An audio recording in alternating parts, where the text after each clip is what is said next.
Stylish star Allu Arjun నటించిన Duvvada Jagannatham trailer release అయింది. బన్నీకి తగ్గట్టుగానే ట్రైలర్ చాలా స్టైలిష్ గా ఉంది. ట్రైలర్ మొదటిలో బ్రాహ్మణుడిగా సాఫ్ట్ గా కనపడిన బన్నీ వెంటనే రొమాంటిక్ మూడ్ లోకి వెళ్తాడు.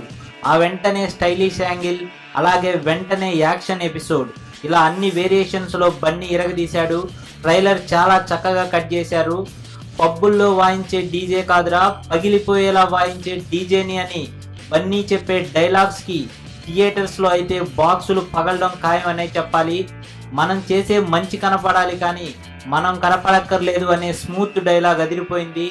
ట్రైలర్ లో మాత్రం బన్నీ కళ్ళను బాగా చూడండి, కళ్ళతో యాక్టింగ్ చూపించేశాడు బన్నీ.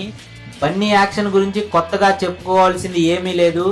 అతని గురించి ఎంత చెప్పుకున్నా తక్కువే అవుతుంది. రావు రమేష్ విలన్ రోల్లో కనిపించాడు. రావు రమేష్ డైలాగ్స్ కూడా బాగున్నాయి. ఇక చివరగా సత్యనారాయణపురం అగ్రహారం సాక్షిగా చెప్తున్నా, నేను వాడిని చూసిన రోజే చంపకపోతే నా పేరు దువ్వాడ జగన్నాథం కాదు అనే డైలాగ్ తో ట్రైలర్ ఎండ్ అవుతుంది. ఈ ట్రైలర్ తో బన్నీ అభిమానులు పండగ చేసుకోవడం ఖాయం. బన్నీ మరో బ్లాక్ బస్టర్ హిట్ కొట్టడం గ్యారంటీ అనే చెప్పాలి. సత్యనారాయణపురం అగ్రహారం సాక్షిగా చెప్తున్నా, నేను వాడిని చూసిన రోజే చంపకపోతే నా పేరు దువ్వాడ జగన్నాథమే కాదు, నేను శ్రీవత్స గోత్రంలోనే పుట్టలేదు. జూన్ 23 వస్తున్నాను.